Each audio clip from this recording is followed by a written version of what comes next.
Agora vai começar. Beleza. Agora sim. Pode iniciar, moço. Tá, muito bem. Boa tarde a todos e todas. Todos estão me ouvindo bem? Não? Escutando bem? Todos me escutam bem? Falar alguma coisa. Muito bem, obrigado. Bom, deixa eu colocar aqui. Pronto. Todo mundo está vendo aí o slide? Tranquilo. Tá. Pessoal, muito boa tarde a todos vocês, todos e todas, tá? Para mim aqui é um prazer estar aqui nesse momento para conversar com vocês um pouco sobre uma parte da matemática e a criptografia, como o professor Leandro, o doutor Leandro aí já mencionou, né? Nós somos colegas já do mestrado e do doutorado também. Eu agradeço demais, Leandro, o convite que você me fez, né, vai estar presente aqui e falar um pouco sobre esse tema. Esse é um tema que foi abordado, foi objeto de pesquisa do mestrado, né, e um tema bastante fascinante, que até então eu também não conhecia, mas que é bastante contemplado por uma área da matemática, que é a teoria dos números, tá? Então, vamos iniciar. Eu escolhi esse título, Matemática e Segredo da Criptografia RSA, porque acho que tem alguém com o microfone ligado, alguma coisa assim. Não, é que o pessoal está entrando. Ah, tá. Porque o segredo da criptografia está pautado na matemática, então foi por isso que eu coloquei esse título, Matemática e Segredos da Criptografia RSA, ok? Bem, a apresentação ela está dividida nesse roteiro aqui de uma pequena introdução que nós vamos abordar aqui sobre a criptografia, como que surgiu, desde quando surgiu, como é que isso se deu ao longo do tempo, como eles faziam, a partir de que tempo, né, de que ano isso se deu. Então, é uma parte meio que históricazinha, né, um contexto histórico falando da criptografia. Depois nós vamos abordar o conjunto dos números inteiros, algumas propriedades importantes sobre esse conjunto, né, e que dá suporte, respaldo a toda a criptografia RSA. E finalizando com a criptografia de chave pública, com um algoritmozinho, uma espécie de demonstração de como esse processo se dá, utilizando a matemática, ok? Bom, a teoria dos números, né, é uma parte da matemática pura que ela é responsável aqui em estudar os números de uma forma em geral, tá? E nesse caso aqui em particular, nós vamos trabalhar os números inteiros e os problemas que advêm desse conjunto, né, e que surgem desse estudo. Então, a partir daí, nós vamos intercalando com o estudo da criptografia, pautada nesse conhecimento dos números inteiros. Bom, mas o que é a criptografia? A criptografia é a ciência que estuda os métodos de codificar uma mensagem, de forma que só o destinatário final, né, o destinatário legítimo, consiga interpretar essa mensagem. Ela é chamada de a arte dos códigos secretos. Ela é estudada, a criptografia, desde a antiguidade, né? A oferta de computadores, né, e técnicas de cifração se tornaram cada vez mais eficientes e acessíveis, né? Tornando assim, então, a maioria desses métodos de cifração obsoleto, ou seja, com o advento do computador, foram criando-se novas técnicas e as técnicas antigas foram se tornando mais obsoletas, né? Ou sem utilização, frágeis. Sendo assim, então, tendo a necessidade de novas técnicas que permitissem ou que permitam segurança de dados, né? De modo que a certificação da mensagem fosse garantida entre esses dispositivos digitais.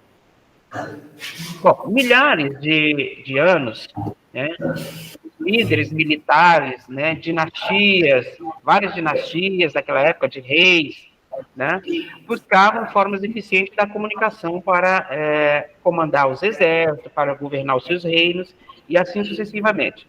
A exemplo disso, nós podemos citar o César, né, o imperador romano, que ele utilizava muito dessa técnica para se comunicar com seus militares. Também tem um caso importante da rainha Elizabeth I, que entra em disputa com a rainha Maria Stuart, da Escócia, né? Em busca do comando do reino da Inglaterra, né? A herdeira natural é a Maria, né? A Maria Stuart, mas acabou que virando a rainha Elizabeth I, e que ela mandou matar, né, a Maria Stuart, né, para ela não assumir o reinado. E aí começam as guerras entre os ingleses, entre os católicos, né, e os protestantes aqui da Inglaterra, né. Então, aí começa todo esse conflito. Também se dava muito essas comunicações secretamente. Também é um exemplo que, se alguém quiser se aprofundar, vai entender muito bem o papel da criptografia nesse processo aí da Inglaterra. Bom, então, a importância da criptografia não é revelar os segredos, né? Na verdade, a importância dessa criptografia é não revelar os segredos de estratégias às forças inimigas, né? E com isso motivou-se aqui os códigos e as cifras, como técnicas para mascarar uma mensagem, permitindo apenas que o destinatário final pudesse ler essa mensagem. Então, passaram então a criar departamentos para elaborar esses códigos, né? E, consequentemente, surgiram também os decifradores de códigos, né?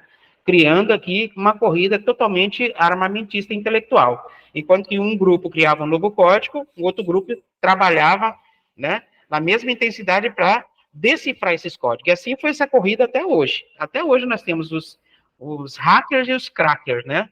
São os caras que da internet, que quebra os códigos e mensagem, etc. Isso até hoje a gente tem. Bom, então as diversas formas de utilidade dos códigos, dadas aos códigos, ao longo do tempo, mostra aqui a presença fundamental da matemática na evolução dessa teoria, né?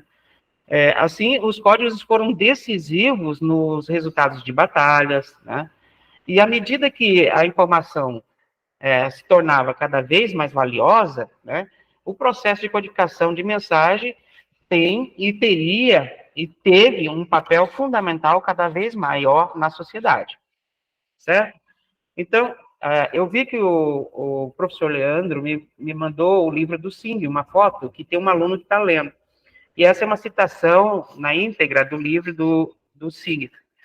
E ele fala nessa citação, achei muito interessante, que já se fala que a Primeira Guerra foi a guerra dos químicos, porque se utilizou aqui do gás mostarda e do cloro.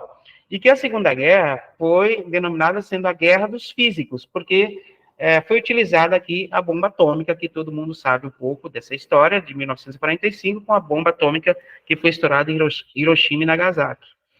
Mas que agora, de modo semelhante, se acontecer uma terceira guerra mundial, que a gente não está livre disso, essa guerra vai ser acreditada aqui, né, seria a guerra dos matemáticos. Olhem bem, escutem bem isso. Seria a guerra dos matemáticos. Por quê?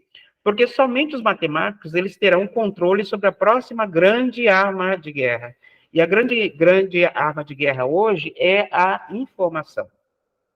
Então, os matemáticos eles têm sido responsáveis aqui pelo desenvolvimento dos códigos, né, usados atualmente para a proteção das informações, tanto militares como outras informações, como comerciais, bancárias, etc. Então, não nos surpreende também que também esses próprios matemáticos, um outro grupo, também estejam na linha de frente para quebrar, né, para tentar decifrar ou quebrar esses códigos. Então, uma citação muito importante e muito verdadeira. Muito bem, ainda na evolução da criptografia, é muito comum encontrar relatos na história de episódios envolvendo códigos em operações durante as guerras, né? Onde os criptoanalistas aqui desvendavam os códigos dos criptógrafos inimigos. Tem na história, quem for estudar, acho que está no livro do Sing também, que antigamente, nós já vamos chegar na esteganografia, né? Ele simplesmente se preocupava em esconder a mensagem, não ocultar o significado dela, que é o que a gente já vai ver à frente. Então, as informações elas eram repassadas em uma comunicação secreta constituída da ocultação da mensagem. Só esconder aquela mensagem. Tem história que diz que raspava a cabeça de uma pessoa, de um soldado qualquer, escrevia nessa cabeça e deixava o cabelo crescer para aquela pessoa ir levar essa mensagem. Essa é uma de tantas outras que existe aí na literatura. Bom, então, na verdade, conhecida, então, esse procedimento de esteganografia. O que é a esteganografia? Que do grego quer dizer estegano, que significa coberto, né, oculto, né, na verdade, e graphem, né, que quer dizer grafia. Ao pé da letra é como se fosse uma escrita, uma mensagem escondida, simplesmente isso. E juntamente com a evolução da esteganografia, houve a evolução da criptografia, que também do grego, né, ela deriva do grego, criptos, que significa oculto, e que, ao contrário da esteganografia, a criptografia ela tem como objetivo aqui ocultar o significado, não a mensagem, mas ocultar o significado da mensagem, e não a mensagem propriamente dita. E assim, por volta do século X, os árabes, né, a gente sabe que o conhecimento vem do Oriente, né, e os árabes têm muitas contribuições, principalmente na matemática, todo mundo sabe disso. Basta ver os números indo-arábicos, né, inventados pelos hindus e difundidos pelos árabes. Eles codificavam os segredos de estados, protegendo isso, né, esses registros de impostos, utilizando o quê? Geralmente um alfabeto cifrado, de apenas realocando, ou rearranjando, mudando a posição desses alfabetos aqui original. Ou seja, o alfabeto continha outros símbolos. E esse manuseio todo, ele era chamado de cifra de substituição monoalfabética, onde cada letra do alfabeto original era substituída por uma letra ou um símbolo. Hoje em dia, não se vê muito, mas existe a língua do P. Tem gente que domina muito bem a língua do P. A língua do P é mais ou menos isso. Acho que a cada consoante, não sei bem agora, ela era tocada pelo P. Então, tem gente que fala na língua do P até hoje. Acho que alguns de vocês aí devem já ter ouvido falar, escutado sobre esse tema. Esse é um alfabeto cifrado. Então, por exemplo, aqui na letra A original, né, era trocado pelo H, no B pelo I, o C pelo J, e assim sucessivamente em todos os processos. Poderiam ser símbolos também nesse modelo. Então, esses árabes, esses mesmos estudiosos árabes também, eles obtiveram um método para quebrar essa cifra que eu acabei de mostrar, né, de substituição monoalfabética. E nesse caso, nasce, nesse exato momento, a criptoanálise, que é a ciência contrária, né, que permite decifrar uma mensagem. A criptografia é a ciência que permite codificar, e a criptoanálise é a ciência que permite decifrar a mensagem sem conhecer a chave, tá? Então, com isso, nós vamos incrementar agora, com o surgimento do computador, né, já trazendo um pouco para cá, mais atual, né, que os computadores aqui, alguns computadores foram montados exatamente para auxiliar a decifração desses códigos secretos que foram utilizados ali, né, na Grande Guerra, na Segunda Guerra Mundial, pelos alemães, né, e um dos cientistas responsáveis por isso, né, por este projeto, é o Alan Turing, né. O Alan Turing, ele era um matemático inglês, né, e ele trabalhava na escola de códigos e cifra do Estado, do governo da Inglaterra. E ele era responsável por isso. Ele foi o idealizador do conceito teórico da máquina de Turing, que deu origem aos computadores, né? E ele também, devido a esse fato, é chamado de o pioneiro da inteligência artificial. Ele que conseguiu decifrar os códigos da Enigma, que era uma máquina alemã de codificação. Então, ele tem uma presença fundamental nesse processo. Já nos dias atuais, pessoal, a comunicação entre os computadores via internet, eu não preciso nem falar isso, se tornou cada vez mais um desafio para a criptografia. O WhatsApp é criptografado. Muitas mensagens que a gente recebe hoje é criptografado. Por quê? Por ser fácil interceptar essas mensagens, né, enviadas por linhas telefônicas, né, e algum intruso capturar essa mensagem e saber do que você está escrevendo, ou seja, invadindo sua intimidade. Então, para isso, era necessário codificar essas mensagens. Sempre, principalmente quando se tinha informações aqui muito importantes, como transações bancárias, comerciais, ou até mesmo uma compra feita pelo cartão de crédito. Então, hoje em dia, muita gente compra pelo e-commerce, né, que é um modelo de compra pela internet, e isso está cada dia mais forte, e a gente precisa da segurança. Então, também foi criado para isso. Então, por exemplo, imagine que uma empresa precisa mandar a um banco uma autorização para uma transação de milhões de reais. Hoje nós temos o Pix, né, que acontece, né? Dois problemas imediatamente surgem aqui, né? Primeiro, eu tenho que ter a segurança de que eu vou mandar essa mensagem para a empresa, para o banco, e o banco, por outro lado, também tem que ter a segurança de saber que sou eu, o cliente dele, que estou mandando essa mensagem, né? Então, são os dois fatores importantes, que é o que eu acabei de dizer. Primeiro, que é preciso proteger essa mensagem para que não possa ser lida, e que mesmo ela sendo lida, ou seja, interceptada, né, por um concorrente qualquer, ela não, ou um ladrão de banco, ela não possa ser decifrada, né? Pode ser capturada a mensagem, mas não vai conseguir ler, porque ela está codificada. Por outro lado, também, o banco precisa se precaver, né? Ele precisa ter certeza de que essa mensagem foi enviada por um usuário da empresa, né? Ou seja, como se a mensagem fosse ou estivesse devidamente assinada. Então, inventar novos códigos, que mesmo com a ajuda de um computador fosse difícil decifrar, era o objetivo para o uso de aplicações comerciais. É o que nós temos hoje, muitas compras pela internet. Esse foi o objetivo, de dar mais segurança para potencializar ainda mais o comércio eletrônico, o comércio através das redes sociais. Bom, então, na década de 70, né, na Califórnia, com o Whitfield Diffie e Martin Hellman, da Universidade de Stanford, e Ralph Merkle, da Universidade da Califórnia, eles tiveram uma ideia de uma cifra assimétrica, onde, diferentemente dos códigos criados anteriormente, saber codificar não implicava em saber decodificar, tá? Então, era uma ideia do tipo assim, encontrar uma função de mão única, né, que, como o nome sugere, fosse irreversível. Então, começou aí, freneticamente, um estudo para encontrar essa função matemática apropriada para isso. O Diffie, ele publicou, nós sabemos que na ciência é assim, você descobre uma coisa, publica, né, e sente uma revista e sente o resultado, o impacto disso, né, quem vai ler, o referir vai ler, vai concordar, não vai concordar, muita gente apresenta em congresso, e se for aceito como verdade, é aceito pela comunidade científica, e acaba sendo referência para outros que começam a pesquisar ao mesmo tema. Então, o Diffie, ele publicou esse resumo em 1975, né? E a partir daí, outros cientistas se uniram em busca de uma função de mão única que preenchesse tal requisitos de uma cifra assimétrica. Então, havia um grande otimismo na comunidade, mas os meses iam se passando, né? E cada vez mais era improvável que ia encontrar essa função de mão única, né? Então, a ideia, ela funcionaria na teoria, mas na prática já não existia praticidade, ou seja, não se encontrava uma função que atendesse essas condições. E apesar dos esforços aqui desse cientista, né, eles não descobriram uma função apropriada para isso, e, consequentemente, a cifra simétrica não se tornava uma realidade. Mas como a gente não desiste nunca, em 1977, na costa leste dos Estados Unidos, né, atenção para o nome desses caras, Ronald Rivers, Ad Shami e Leonard Adelman.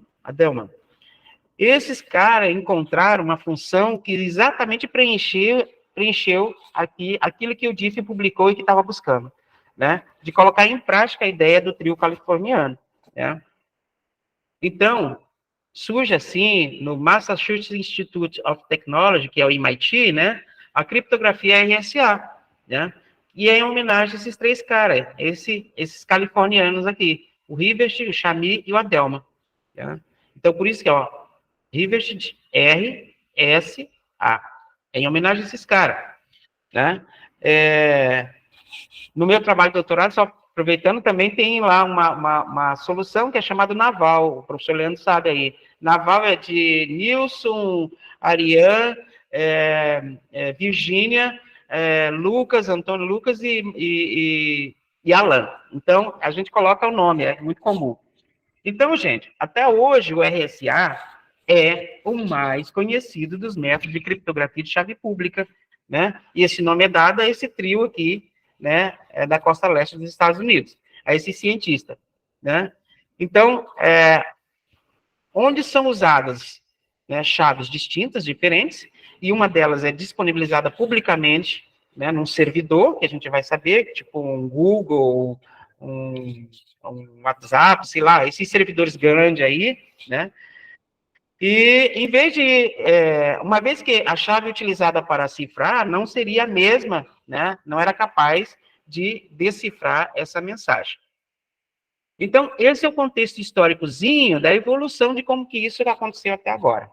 Bom, partimos para esse passo 2 aqui, que nós vamos trabalhar aqui alguns conceitos matemáticos, que eu acredito que vocês estão mais fácil de compreender, né? Quer dizer, é um público mais adequado, né? Então, vai entender perfeitamente. Esse teorema aqui, 2.2, primeiro os números inteiros que todo mundo conhece conjunto, um conjunto super especial, né? A gente pode definir, assim, numa fala muito simples, como sendo uma ampliação dos naturais no sentido oposto, né? Ou, sim, sendo também mais ou menos 0, mais ou menos 1, mais ou menos 2, mais ou menos 3, e assim sucessivamente, né? Esse conjunto, ele é muito importante na matemática. Ele é um conjunto que dele se deriva outros conjuntos especiais, como os números primos e tantos outros, tá? Então, por isso que ele é, assim, um objeto muito forte de estudo, de aplicação nesse estudo da criptografia. Bom, esse teorema aqui, que é o teorema da divisão de Euclides, diz o seguinte: se eu tenho A e B inteiros, e com um B estritamente positivo, né, são únicos um Q e um R aqui também inteiros, de maneira que o A vai ser igual ao B, um B vezes Q mais um R. E esse R vai estar compreendido entre 0, né, pode ser 0, né, a partir de 0 e menor que B, né. Com isso, denomina-se que o Q e o R como sendo o quociente e o resto da divisão de A por B, tá, respectivamente. Eu acredito que não vai ser tão enfadonho aqui, porque é um assunto que a gente domina, da nossa área. Bom, decorrente disso, nós temos essas preposições aqui da teoria da divisão. E o A divide A para todo A inteiro, né? E se o A e o B são elementos aqui dos demais, que são os inteiros não negativos, então são tais que A divide B e B divide A. Então esses caras são iguais. A e B, A é igual a B, tá? Não sei se estou muito rápido aí, gente. Está muito rápido? Me dá só um sinal. Tá tranquilo, pode continuando. Beleza. 3. Se o A e o B e C também são inteiros, tais que o A divide B e o B divide C, então o A divide C, né? A gente chama essa propriedade de transitividade, né? Essa primeira reflexiva, a segunda simétrica e essa transitiva. E se A divide B e A divide C, então o A vai dividir um BX mais CY. Isso para todo XY inteiro.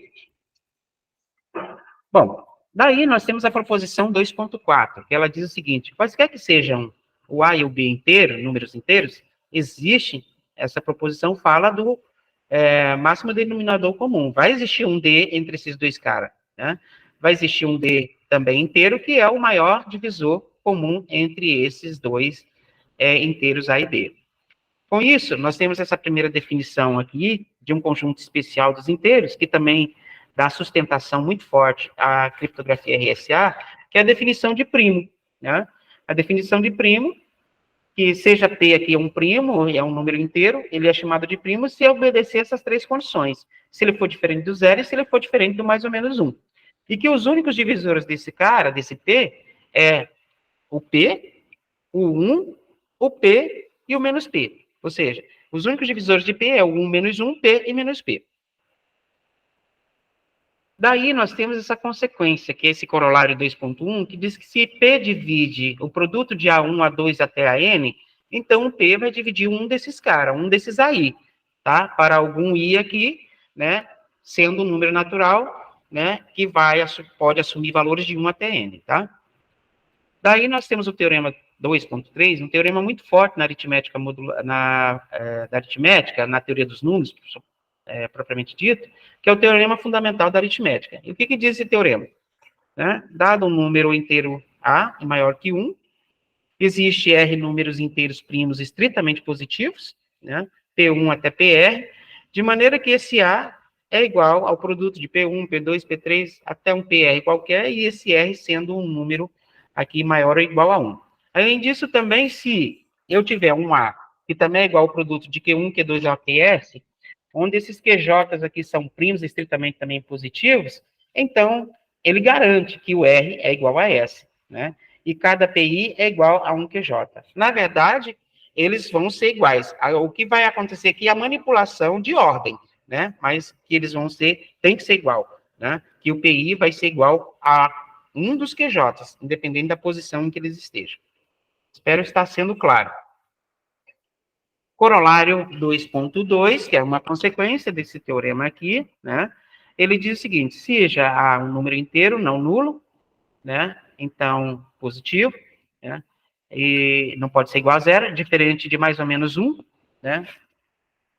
Então, existe, e são únicos números primos estritamente positivos, P1 até PR, o R sendo maior ou igual a 1, de maneira que esse A vai ser igual a mais ou menos P1 vezes P2 até em PR, uma consequência daquele teorema. Uma definição importante aqui é da congruência modular também. Seja M maior que 1 e um número inteiro, se eu tiver dois números inteiros A e B, diz que A é congruo B ou congruente a B, dependendo da literatura que estejam trabalhando, é congruo B, módulo M, C e somente C atende essa condição, se o M divide A menos B. A notação disso é isso aqui, né? Quem já fez teoria dos números aí, ou um pouco de álgebra, sabe que é A congruo B, módulo M, né? Ou aritmética e álgebra. A exemplo disso aqui, nós temos A é congruo 1, módulo 5, porque o 5, 21 menos 1 é 20, que é divididos por 5. O 100 é congruo 1, módulo 9, porque 99 é múltiplo de 9, tá? Então, isso é verdadeiro. Daí nós temos essas propriedades aqui, essas proposições, as afirmações aqui, são verdadeiras. Também é reflexiva. A é congruente a A módulo M para todo A inteiro.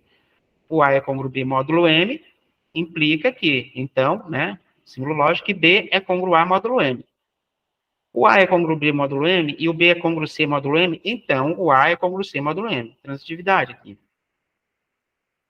A é congruo B módulo M e o C é congruo D módulo M. Então, veja que o módulo M é igual, né? Quando isso acontece, essa propriedade garante, essa proposição garante que eu posso somar aqui o primeiro membro da congruência, A mais o C, que é congruente, somando aqui os membros, os elementos do segundo membro da congruência, B mais N, B mais D módulo M. Então, está sobre o mesmo módulo.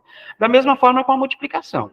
A congruo B módulo M implica que eu tenho A vezes C, eu pego um C qualquer, né, um inteiro, eu posso multiplicar tanto aqui no primeiro membro da congruência, como multiplicar no segundo membro da congruência, mantendo o módulo M. Também não vai alterar, vai continuar a congruência. E, por fim, aqui também essa potência. Se eu levar... Opa, acho que eu passei aqui. Aqui. Se eu elevar aqui A elevado a primeiro membro aqui da congruência elevado a R, também vou ter que elevar a R aqui no segundo membro, módulo M, isso para todo R maior ou igual a 1. E vem uma definição bem legalzinha da primeira estrutura aqui, mais simples que nós temos, que é a estrutura de grupo, né?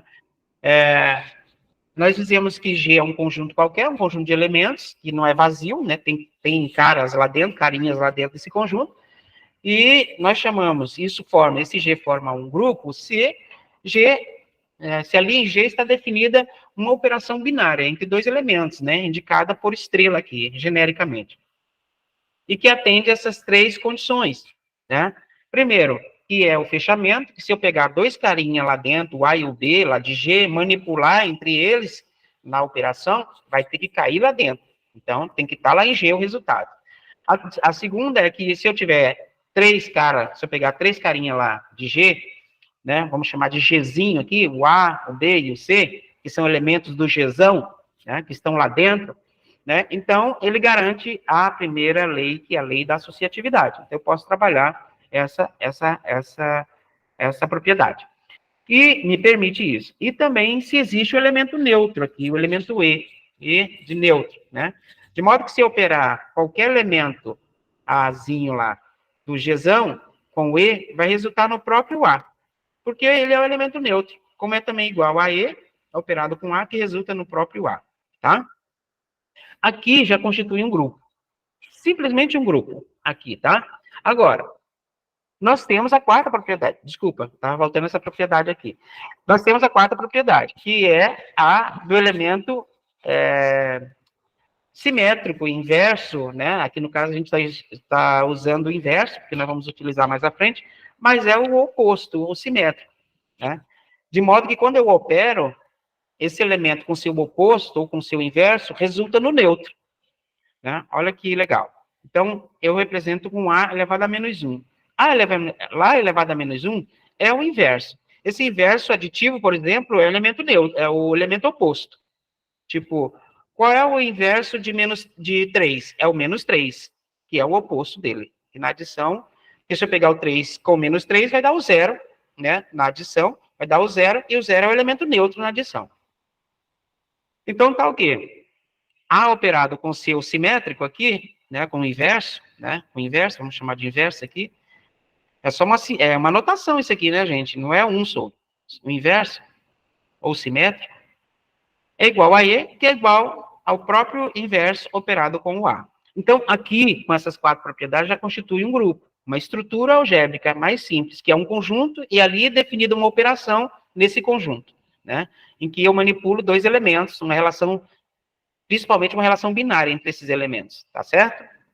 Bom, essa é a definição, a notação de G estrela, é um grupo qualquer, um grupo de elementos, os números inteiros constituem um grupo, baseado na adição, né, temos grupos de vários, enfim, aqui, esse conjunto pode ser qualquer coisa, desde que ele atenda essas quatro condições aqui, tá ok? Então, daí, nós temos a outra propriedade especial aqui nesse conjunto, que é a comutatividade. Se eu pegar dois elementos lá e manipular, A e o B for igual a B e o A, então esse grupo aceita a comutatividade. E se aceitar a comutatividade, ele recebe um nome de batismo aqui, que a gente pode dizer que é um grupo abeliano, ou um grupo comutativo, porque ele possui essa propriedade comutativa. Daí, minha gente, já estamos quase chegando ao fim. O grupo, da definição de grupo, nós temos uma outra definição importante, que é essa definição H, desse conjunto H aqui, que é um subconjunto de G. Ora, se G é um grupo e H é um subconjunto de G, então H é um subgrupo de G, tá? Então, H é um conjunto menor que está lá dentro do conjuntão, do Gzão. Então, a notação aqui, né, H menor ou igual aqui, se menor ou igual, não é menor ou igual. A leitura que se faz aqui é que H é um subgrupo de G, porque é um grupinho, é um conjunto menor do que o G. Ou pode ser igual ao próprio G, que o G é um grupo trivial. Bom, daí nós temos também, nesse lema 2.1, um subconjunto aqui, dizendo, para definir que esse H é um subconjunto não vazio, né, do grupo G, então, ele é um subgrupo de G se atender essas três condições. Primeiro, se o neutro está lá dentro, se o elemento neutro está lá em H. 2, se eu pegar dois elementos em H e trabalhar, manipular esses dois elementos e cair lá dentro de H, ou seja, o fechamento. E terceiro, se existe aqui o inverso, né? Se eu trabalhar e pegar um ar aqui em H, implica que tenha que existir o inverso lá dentro, menos H, para resultar no neutro. Operando esses dois caras, tem que resultar no neutro. Bom, dessa definição, ainda dentro desse assunto de grupo, nós temos aqui que essa definição importante que fala que se G é um grupo e A é um elemento de G, então a ordem ou período, né, de A é o menor inteiro positivo M, tal que se A elevado a M resulta no neutro. E em que nós temos A elevado a M, e o que é A elevado a M? Esses dois pontos de sinal de igual é a definição. A elevado a M é igual, está definido, né? Define-se como sendo o produto, né, de A vezes A vezes A, M fatores de A, tá?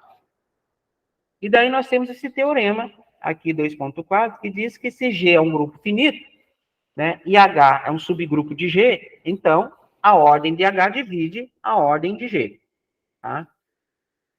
Esse corolário aqui, 2.3, que é a consequência, diz que se G é um grupo finito, né, e A está em G, então a ordem de A divide a ordem de G, com certeza. Se G é um grupo finito e A aqui está em G, então A elevado aqui, a ordem de G resulta no neutro, tá?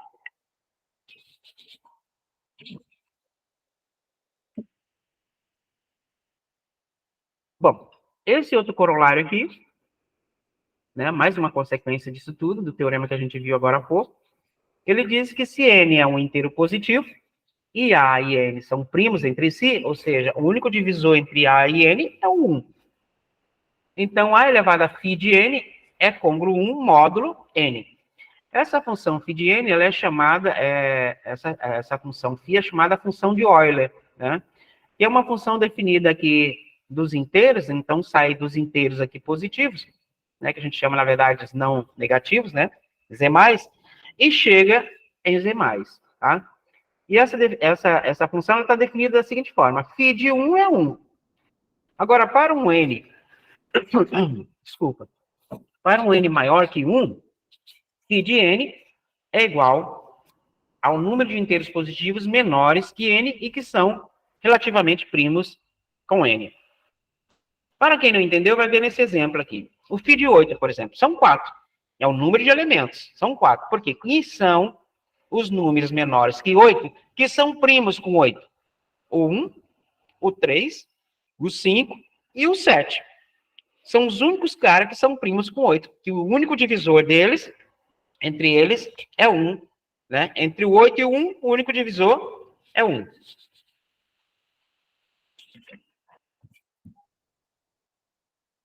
Entre o 8 e 3, o único divisor é 1. 8 e 5 também. E assim sucessivamente. Então, são os únicos divisores aqui menores que 8 e que relativamente são primos com o 8.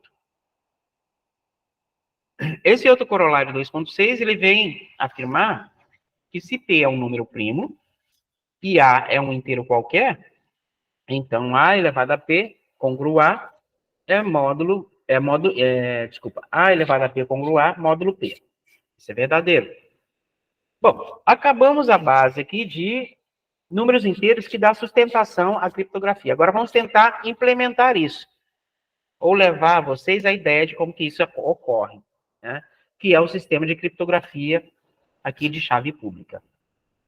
Já estamos indo para o final. Então, para que a gente possa desvendar, né, esse sistema, ou entender um pouquinho, vamos aqui utilizar dois usuários, né, que colocam aqui no arquivo público os procedimentos de codificação. Então, codificar é o E, tá?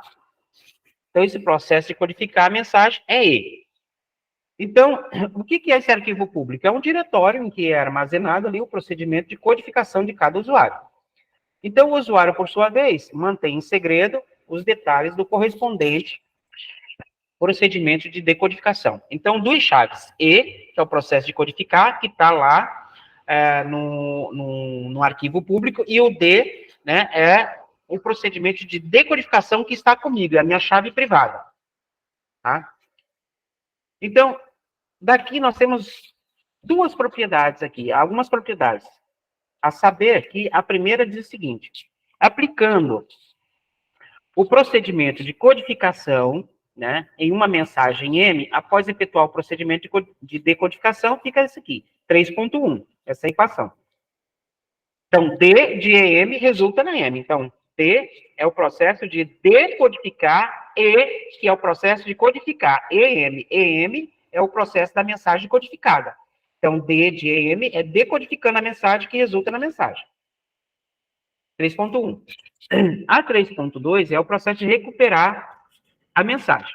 Então, o que é recuperar a mensagem? E, reciprocamente, que eu falei rápido, o processo anterior é o processo de recuperar a mensagem. Esse aqui, tá? 3.1.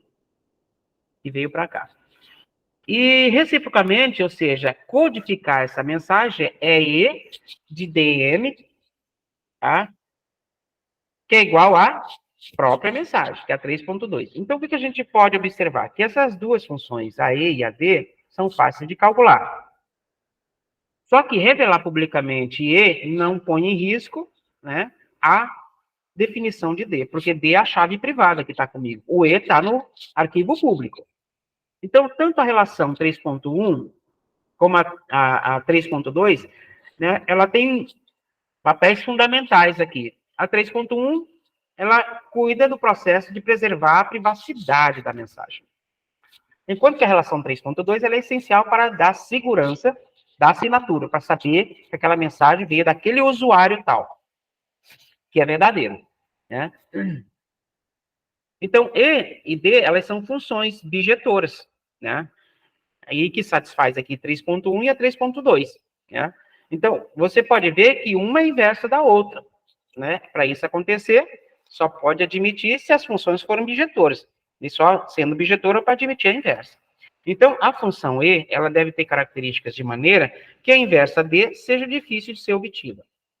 Então, vamos pegar aqui dois usuários, Alice e Bob, né? De um sistema de criptografia de chave pública, com seus processos de codificação e decodificação diferenciados aqui com o subscrito da primeira letra do nome. Então, EA é de Alice, né, processo de codificação, e DA, decodificação de Alice. EB é a codificação de Bob, e DB, a decodificação de Bob. Então, são chaves. A EA e a EB são chaves que estão no arquivo público. DA é a chave privada de Alice, DB é a chave privada de Bob. Então, para que o Bob possa enviar uma mensagem para M é mensagem, Alice, no sistema de criptografia de chave pública, ele vai lá no arquivo público, recupera o EA, é como se mandasse um e-mail, pegasse o e-mail da pessoa que está disponível no arquivo público, envia essa mensagem codificada, manda mensagem, ele está codificando, né? Então, ele pega EA no arquivo público e envia a mensagem codificada, EAM, né? Alice decodifica a mensagem. Como é que ela decodifica? Por obter, ela tem o DA, né? Ela tem o DA, né? Então, ela vai pegar DA de EAM, que é aquela função aqui, né, composta, né? E recupera a mensagem. Ou seja, pela relação 3.1, o sistema de criptografia de chave pública apenas poderá ela, Alice, decodificar essa mensagem, EAM, por quê? Porque ela tem D de A. Então, D de A é a chave privada dela. Bom, agora garantir a assinatura, ou seja, a veracidade de que aquela mensagem foi enviada pelo Bob, né? Como o Bob, o usuário Bob, pode enviar a Alice uma mensagem assinada M em um sistema de criptografia RSA. Aproveitando aqui, minha gente, hoje em dia todo mundo, eu aqui na universidade, estou assinando muitas coisas através daquela assinatura eletrônica do governo federal. Então, veja, hoje é uma assinatura que vale como qualquer outra assinatura. Veja que se estava estudando há muito tempo atrás para chegarmos agora a esse momento atual dessa utilização dessa ferramenta. Então, vejam bem, fechando esse parênteses, primeiramente, ele, né, o Bob, ele calcula sua assinatura S para a mensagem M usando DB, que é a chave privada dele. Então, S é igual a DB de M. Ele codifica, então, S, né, que é a assinatura aqui, né, usando o EA enviado e envia essa mensagem aqui, que é o resultado. Eu estou aqui na universidade, gente, por isso que não sei se vocês escutaram aí. Então, ele envia o resultado EA de S para Alice, né? Ele não precisa enviar junto aqui EA, né? Enviar M junto com essa mensagem. Por quê? M pode ser calculada a partir de S. Porque a Alice, primeiramente, ela vai decodificar o texto cifrado DA, com o DA que ela tem, né? Para obter S. Então, com isso, ela sabe quem é o suposto remetente da assinatura, que é o Bob, né? Isto pode ser dado, se necessário for, no próprio texto anexado a S, mas ela não precisa. Ela extrai essa mensagem, né, com o procedimento de codificação do remetente, EB, né, que está aquela chave pública de Bob, né, disponível no arquivo público. Então, ela tem M, que a mensagem é EB de S.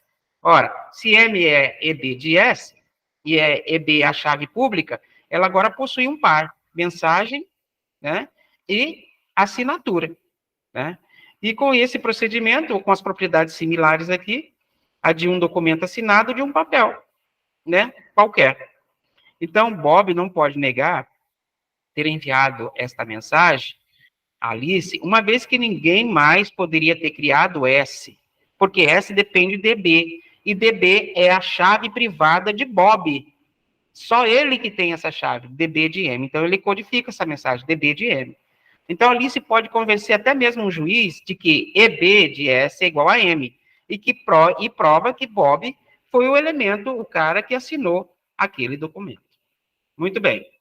Então, Alice não pode modificar M, né? Poderia ser acusada, mas ela pode modificar, eu posso alterar. Não pode, né? Em uma outra versão diferente, M', não pode mudar a mensagem, alterar.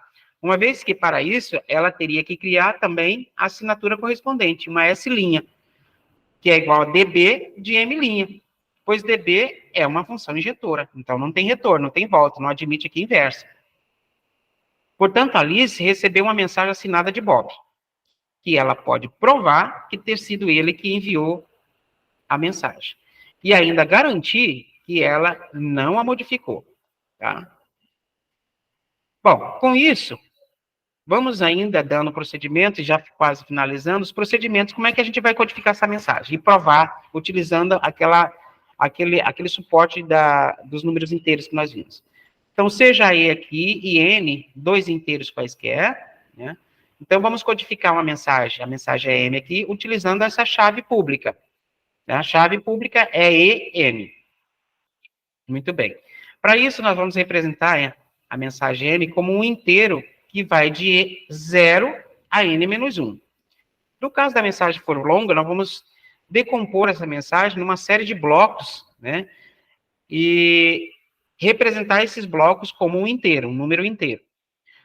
O propósito aqui não é codificar a mensagem, mas introduzir uma forma, maneira numérica necessária para codificar e fazer vocês entenderem. Então, codificar M elevando a esma potência módulo N, é o processo de codificar.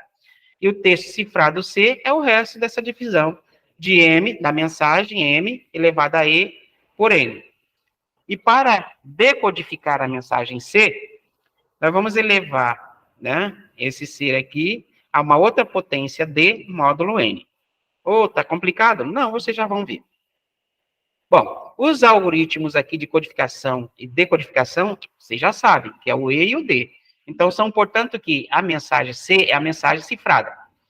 É igual, é congruente a EM, né, que eu estou codificando a mensagem, e é congruente aqui a M elevado a E módulo N, para uma mensagem M qualquer. Nós acabamos de ver isso, que foi aqui, ó, para codificar, não é? Elevado a E, ésima potência, então, exatamente, ó, M elevado a E, ésima potência, módulo N.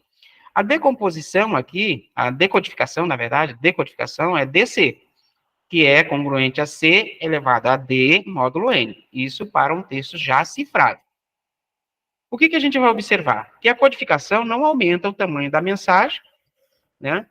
Tanto ambas as mensagens e o texto cifrado são inteiros que vai de 0 até N-1, ou está entre, né? 0 e N-1, na verdade. Entre, né? Não é que vai, está entre. Então, a chave de codificação aqui é E e N, bem como a chave de decodificação é o D e o N, tá? Então, cada usuário faz sua chave de codificação pública e mantém a chave de decodificação correspondente muito segura, é a privada. Então, nós vamos denotar isso, né, esses objetos por NA, EA e DA, para um usuário qualquer A, tá? Então, escolhendo as chaves aqui. Primeiramente, escolhe-se um N, como sendo um produto de dois primos muito grandes, números primos, e aleatório. Números primos que você quiser. Quanto maior, mais difícil é para quebrar. Então, N é igual a P vezes Q. P é primo, Q também é primo. Uma outra observação que vale ser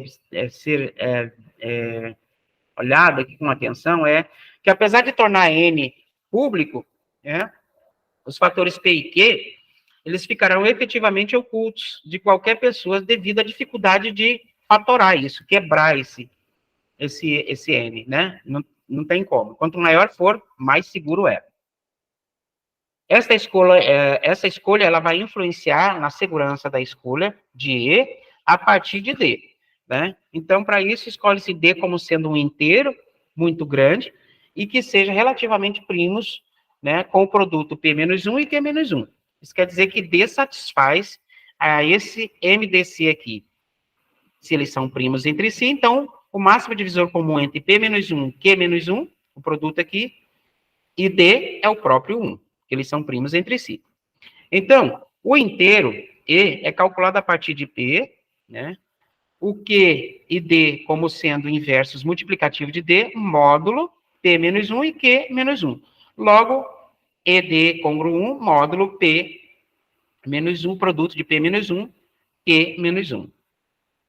Bom, dando sequência, o próximo passo é verificar se o E e o D, assim definidos, são funções que cumprem aquelas 3.1 e 3.2, a segurança e a assinatura. Ou seja, se E e D são funções bijetoras e que uma é inversa da outra. Pelo corolário 2.4, segue que m elevado a φ de n, que é a função de Euler, é congruente a 1 módulo n, 33, vou chamar essa equação, em que, nós já disse, né, φ de n é a função de Euler. Se o P é um número primo, então φ de P é P menos 1. Como o Q também é primo, então φ de Q é Q menos 1. Então, se N é igual ao produto de P vezes Q, então φ de N é igual a φ de P vezes φ de Q. Beleza. Então, dessa maneira, segue que o φ de N é igual ao φ de P vezes Q, porque o N é P vezes Q, que é igual ao φ de P vezes φ de Q. E o φ de P é P menos 1. E o φ de Q, Q menos 1. Então, realizando aqui esse produto, manipulação algébrica aqui, né, resulta em N menos P mais 1 mais 1. É esse φ de N aqui. N menos P mais, desculpa, P mais 1 eu falei, mas é P mais Q mais 1, tá? Às vezes eu como bola aqui na fala. Bom, como o D aqui é relativamente primo, como nós já vimos, com o P menos 1 e o Q-1, e o produto desses dois caras é o φ de n, esses admite aqui inverso, digamos, o E, no anel dos inteiros módulo φ de n. Anel, álgebra. Então, o Z φ de n aqui é tal, e E é tal que admite isso aqui. ED é congruo 1, módulo φ de n. Isso quer dizer que ED é igual a 1K, que multiplica um φ de n, mais um 1. Isso aqui é fácil demonstrar, né? Tranquilo, né? Que se ED é congruo 1 módulo φ de n, então φ de n divide, né? 1 menos ED, tá? Então, se divide, o ED é igual a 1K vezes φ de n mais 1, tá certo? Isso para algum K aqui sendo um número inteiro. Nessas circunstâncias aqui, nós temos, então, esses dois procedimentos, que a decodificação de EM, que é a mensagem codificada, é congruente a E, M elevado a D, que é congruente a EM, que é M elevado a E, elevado a D, módulo N. Aplicando aqui a propriedade matemática, então, M elevado a ED é módulo N. O processo de codificação da mensagem é E de dm. Então, vai ficar D de m elevado a E é congruente a m elevado a D elevado a E. Aplicando aqui o procedimento matemático aqui, módulo N é igual a m elevado a ED módulo N. Veja que isso aqui são iguais. Tanto o processo de codificar e decodificar são iguais, ó. Resulta no mesmo valor aqui. Tá? Então, provado que realmente elas atende àquela condição 3.1 e 3.2. Então, a 3.35 é m elevado a ED, que é igual a m. Quem é ED? É K φ de n mais 1 módulo n. Sendo assim, agora, de 33, né, nós temos aqui que para todo m tal que P não divide m, nós temos que m elevado a P menos 1 é congruo a 1 módulo P. Ok? Então, como o P menos 1 divide φ de n, então eu tenho m elevado a K φ de n mais 1, congruo m, módulo P. Isso para todo m inteiro. Analogamente, também nós temos que m elevado a K φ de n mais 1 é congruo m, módulo Q. Tá? Isso para todo m, também z. Ora, de 3.1 e 3.7, nós temos que m elevado a E, né, é igual a M elevado a K φ de N mais 1. Esse e esse é o mesmo. Módulo M, desculpa, que é congruente a N módulo M. Tá? Bom, com isso, consequentemente, M elevado a ED é congruo M módulo N. Isso para todo M aqui, né? E o M sendo aqui, assumindo valores de 0, a partir de 0 e menor que M. Portanto, minha gente, D de EM resulta em M na mensagem, e E de DM também resulta na mensagem, atendendo 3.1 e 3.2, como nós queríamos mostrar. Com isso, nós temos esse exemplo, que mostra exatamente isso. Para codificar essa palavra universo, nós vamos considerar um P aqui, é aleatório, é um número primo, 43, e o Q, 53. Então, N é P vezes Q, então é 43 vezes 53, que vai dar 2.279.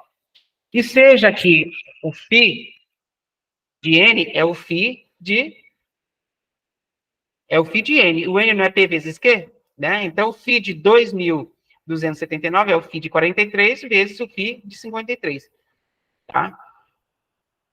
E que é igual a 2.184. E o E aqui é aquilo inverso no anel, né?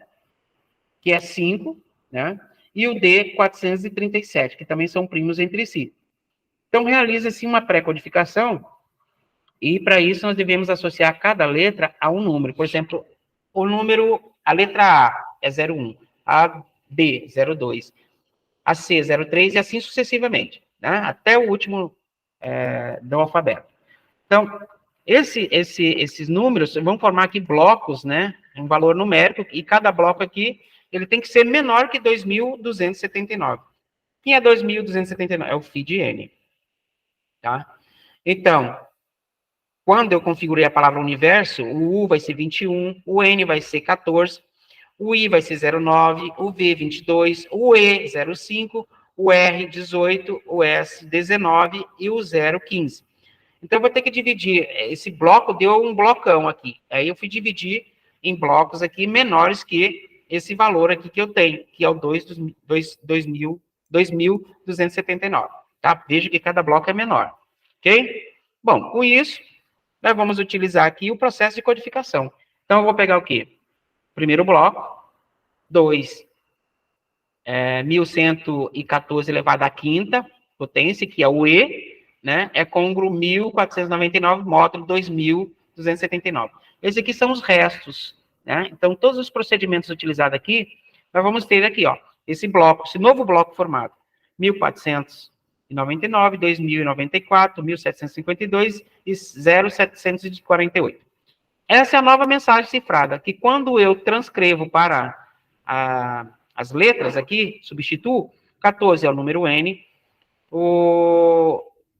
então vai ficar N, I, T, I, D, Q, E, T. Esse código aqui, esse é o código secreto. Bom, para eu voltar novamente, para decodificar, né, aquele código, eu vou pegar cada bloco daquele, 1.499, e elevar ao D, 437.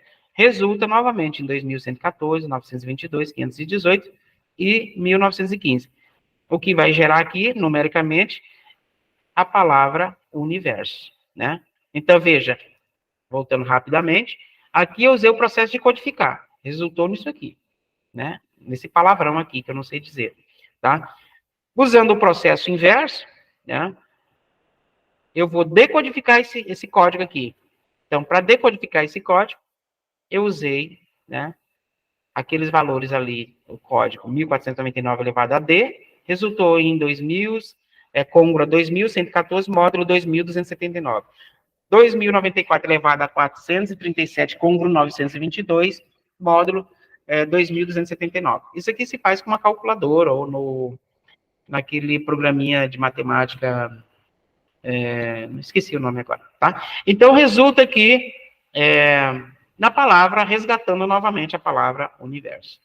Bom, minha gente, com isso, eu encerro aqui uma parte, vou passar um videozinho para vocês, mas eu quero já agradecer essas pessoas que sempre que eu faço uma apresentação sobre esse tema, eu agradeço demais, a gratidão é tudo nessa vida. Então, agradeço aqui a professora doutora Elíris Cristina Rizioli, minha orientadora de mestrado, nossa professora, minha, do professor Leandro também, hoje vice-diretora do IGCE, ao professor doutor Henrique Lázaro, que foi o meu primeiro contato de orientador, também lá da Unesp, e ao professor doutor Leandro Nunes Santos, meu amigo, né, professor da UFMS, né, era para ser professor da UEMA, mas ele preferiu a UFMS, né, e aí, minha gratidão, né, por esse momento. E para fechar, gente, eu vou passar só esse videozinho aqui para vocês, tá, e espero que vocês estejam vendo aí, que é muito interessante, é super rápido, e fecha aqui a minha fala para a abertura dos comentários depois.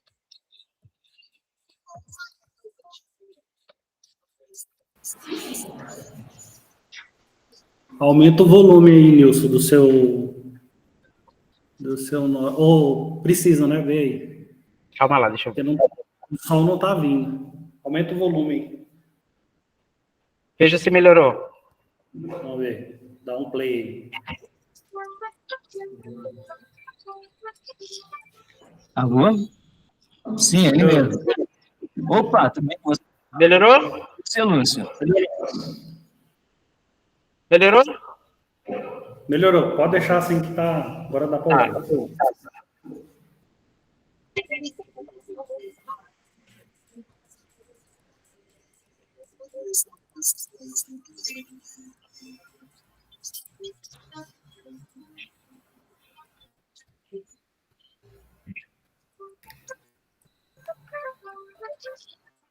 Alô? Sim, é ele mesmo. Opa, tudo bem com você, Lúcio? Sim, eu estou trabalhando, sim, mas não tem problema, a gente pode conversar um pouco. Ah, que bom, Cláudio. Desculpa te incomodar no trabalho, mas eu acabei de implantar a venda pela internet dos produtos aqui da minha loja. Estou super preocupado com a questão da segurança. Você tem razão de estar preocupado. O principal fator de risco das vendas pela internet não está na comunicação entre o cliente e a loja, mas na segurança do computador de cada pessoa. Mas olha, pode ficar tranquilo que eu posso te ajudar. Afinal, essa é a minha especialidade, a criptografia. Criptografia? Bom, então o seu ramo tem esse nome. De qualquer jeito, isso para mim é grego. Criptografia, Lúcio, é um pouco grego, sim. Esse nome é a junção de duas palavras do grego. Kriptos, que significa escondido, e graphen, que significa escrita. Criptografar é escrever mensagens sigilosas, entendeu? Na internet, toda a segurança é baseada em criptografia. Ela é realizada pelo provedor de internet, e é isso que garante o sigilo das comunicações. A ideia é proteger o conteúdo de uma mensagem trocada entre duas pessoas, mesmo que mais alguém tenha acesso a ela. Mas como é que as mensagens trocadas entre duas pessoas podem ser lidas só por elas e por mais ninguém? Elas precisam combinar algum tipo de senha? Durante muito tempo foi assim mesmo. Todas as mensagens criptografadas dependiam de uma senha ou chave, que as pessoas interessadas combinavam antes de começar a trocar mensagens sigilosas. Quer dizer que quem enviava a mensagem tinha que garantir que, de alguma maneira, a chave também chegaria em segurança ao receptor. Isso mesmo. E esse sempre foi o ponto fraco desse tipo de operação. Mesmo que o sistema de codificação fosse super complexo, se o inimigo conseguisse interceptar a chave, o sigilo ia por água abaixo. Bom, e como isso foi resolvido? Tudo mudou com o desenvolvimento dos computadores modernos, Lúcio.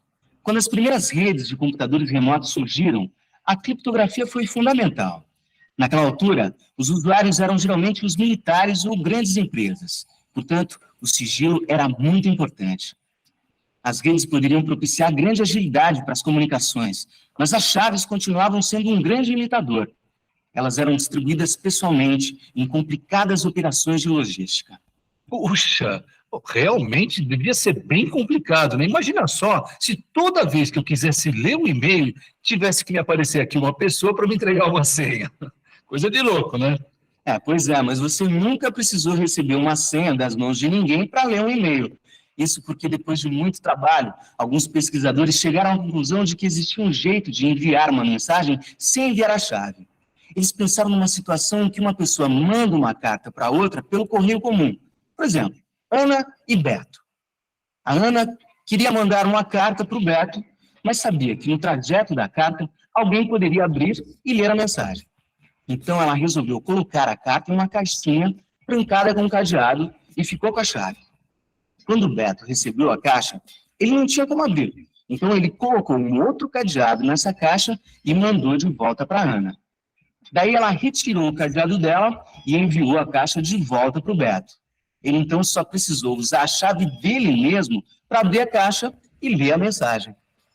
Sim, mas como eles adaptaram isso para usar no computador?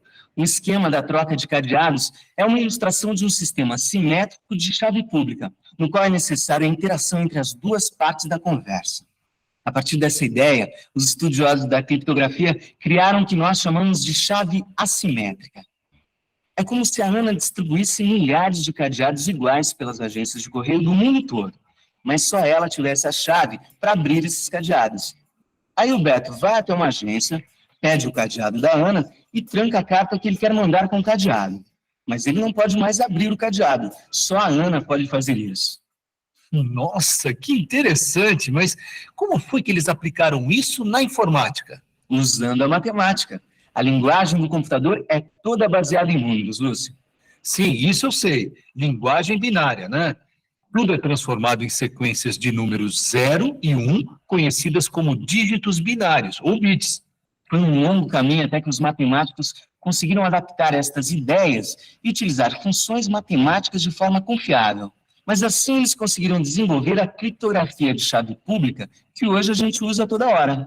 E função, chave pública. Olha o grego aí outra vez, Claudio. Explica isso com mais calma, vai. Vamos começar traduzindo a historinha da Ana e do Beto em números, utilizando operações bem simples, só para ver como fazer isso.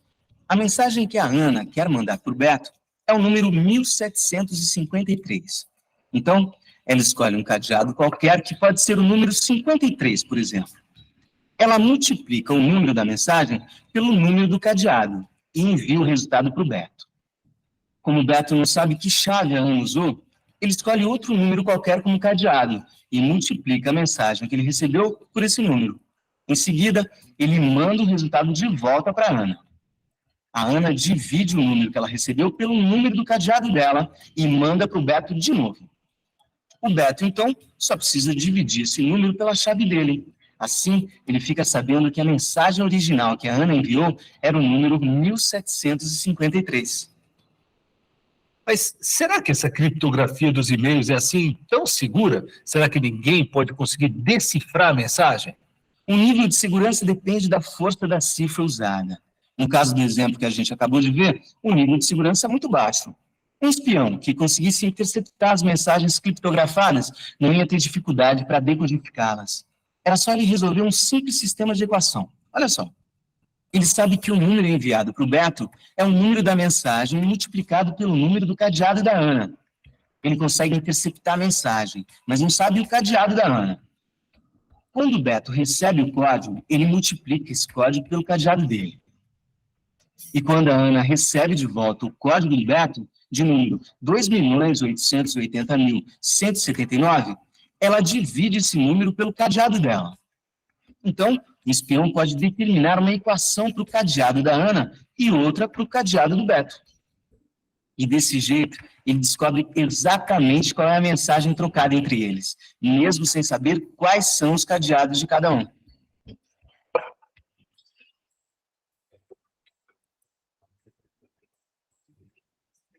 Nossa, então essa internet não assegura coisa nenhuma. Bom, agora eu estou preocupado. Calma, Lúcio. Eu só quis dar um exemplo simples do raciocínio que a gente usa para traduzir as ideias em termos matemáticos. Lógico que as cifras não são tão fracas assim. No exemplo que eu te dei, o espião conseguiria decifrar a mensagem porque a multiplicação é uma operação muito fácil de ser invertida. Uma das maneiras de garantir a segurança de uma mensagem é proteger o valor das chaves, criando um código baseado numa função bem mais difícil de ser invertida, que é a multiplicação. Uma opção bastante segura é utilizar a operação matemática que nós chamamos de módulo. Nesse tipo de cálculo, a gente encontra o resto da divisão de um número por outro. Por exemplo, quando a gente divide o número 6 pelo número 3, o resultado é 2, mas o resto é 0. Então, 6 módulo 3 é 0. Ah, eu acho que eu entendi, ó. Vê se eu estou certo. Se o cálculo for 7 módulo 3, o resultado é 1. Isso porque 7 dividido por 3 é 2, mas o resto é 1. Isso mesmo, Lúcio, entendeu direitinho. Com a operação módulo, a gente tem esquemas muito mais seguros para criptografia. Dá uma olhada. A Ana e o Beto escolhem 2 números que vão ser utilizados na comunicação secreta deles. Mas eles não precisam manter segredo nessa hora. Todo mundo pode saber os números escolhidos.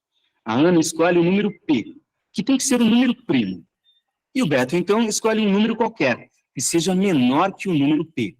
Vamos chamar esse número de E. Em seguida, cada um escolhe um cadeado, que é para ser mantido em segredo. Vamos chamar esses números de C. A Ana escolhe o número C e o Beto escolhe outro. Estes serão os segredos de cada um, a sua chave privada. Agora, os dois calculam X, que é igual a E elevado a C módulo P.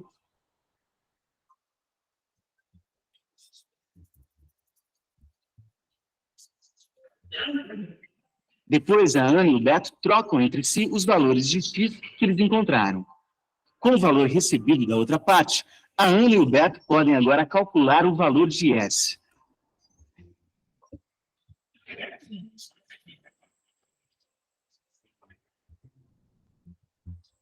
Apesar de nenhum deles saber o segredo um do outro, eles chegaram ao mesmo S, que agora pode ser utilizado como chave para a comunicação secreta. Com essa operação módulo, o sistema ficou realmente mais seguro? Com certeza. Até hoje não se conhece nenhum método matemático eficaz para descobrir o valor de uma chave como essa. É o que chamamos em matemática de problema do logaritmo discreto. Vivemos em uma época em que os protocolos de segurança estão vencendo os espiões. Hoje em dia, com a capacidade de computação que temos, a quebra de um sistema moderno de criptografia é algo impensável. No entanto, os estudos continuam evoluindo, tanto para criar novos sistemas de criptografia, quanto para quebrar os já existentes. Mas isso é coisa para o futuro, Lúcio. Quer dizer que, por enquanto, o comércio eletrônico e as transações pela internet são seguras?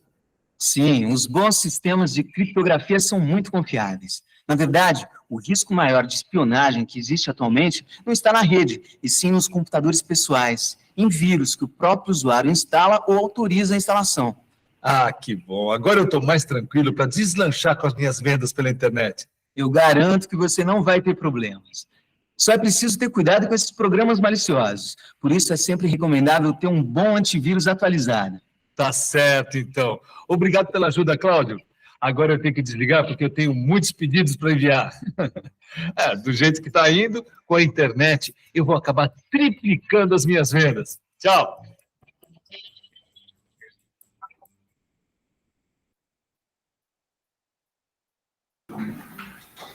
Muito bom.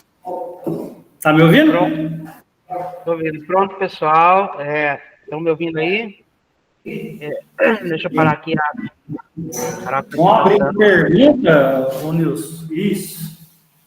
Alguém tem alguma Estou à disposição, se alguém quiser fazer alguma pergunta, pode. Muito obrigado. A apresentação aí, viu, Nilson? Muito boa. O vídeo eu acho que deixou um pouco mais clara a questão do cadeado, né?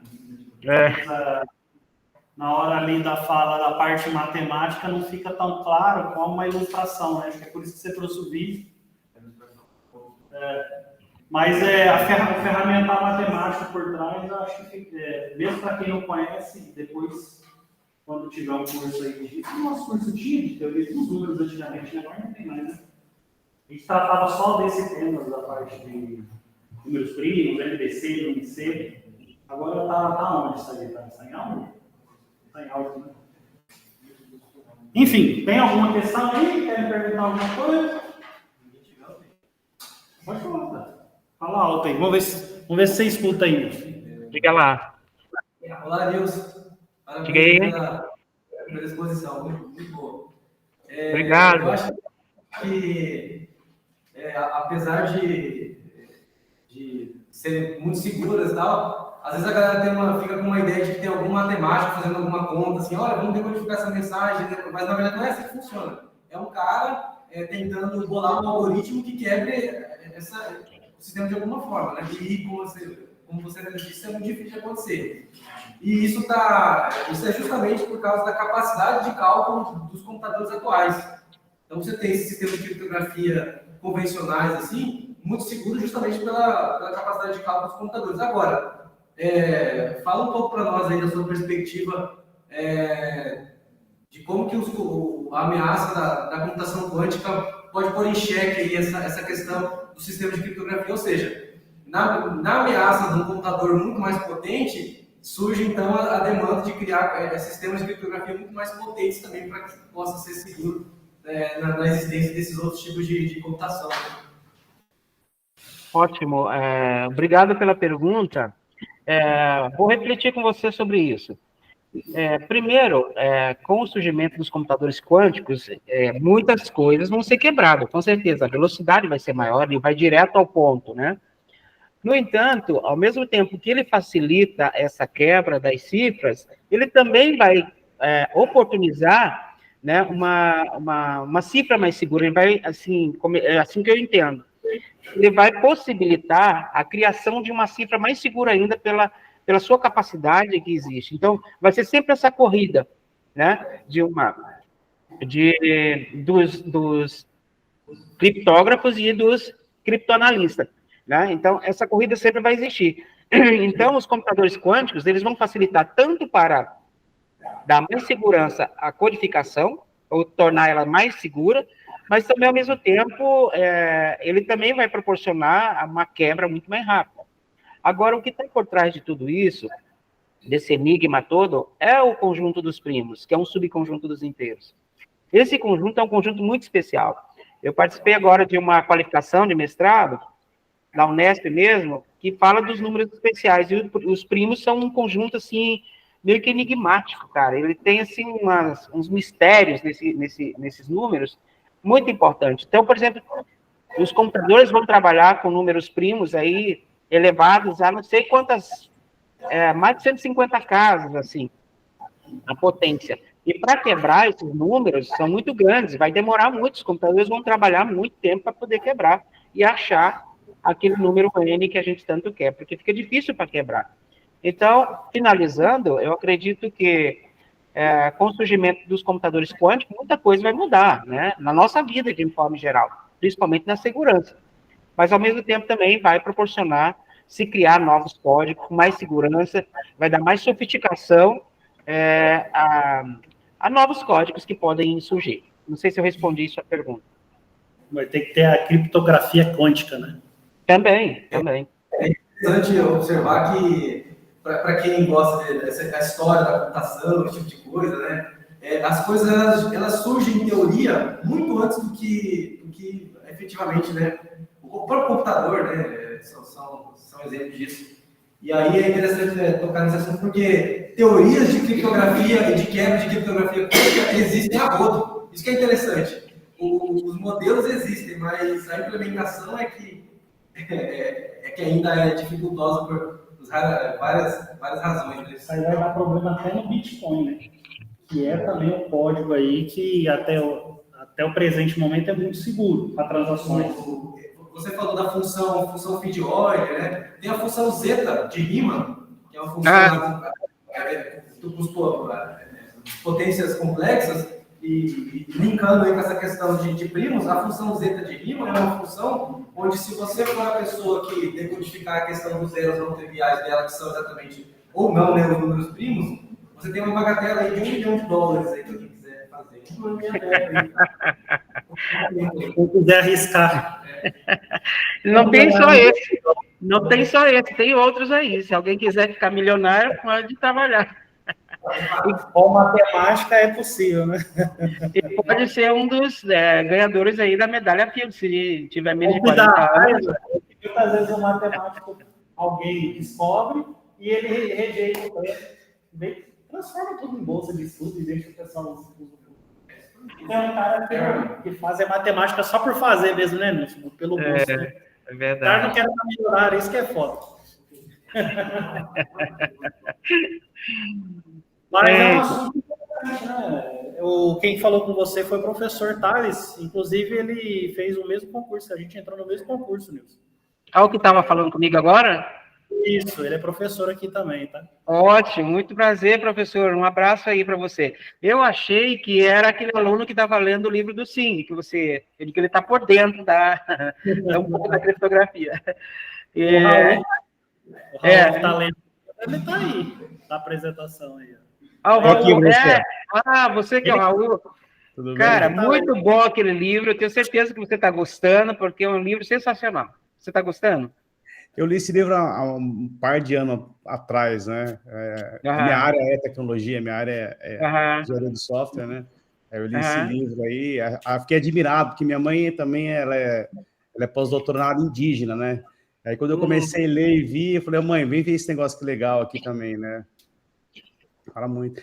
Mas, professor, uma coisa que a gente tem que deixar é que o fator humano é o fator...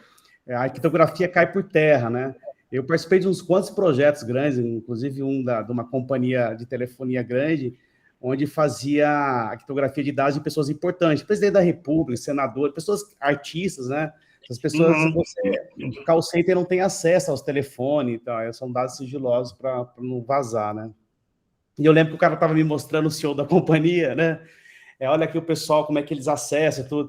E o celular do lado. Aí eu peguei meu celular, bati uma foto e falei assim, dá uma olhada aqui que todo esse sistema de segurança, e aí o cara do call center tá com o seu celular pessoal batendo foto da tela com os números de telefone. Eu falei, o fator humano jogou por terra tudo, né, o investimento. Ele falando dos milhões de investimento, eu falei, cara, dá uma olhada, seus milhões indo embora aí, né, com cuidado. Então, o fator humano, o maior hacker do mundo é brasileiro, e ele consertava notebook, né? Então ele botava um chiclete no teclado ali e falava assim, eu sou mega inteligente. Inteligente de nada, ele pegava os dados ali e falava, hackeei tudo, né?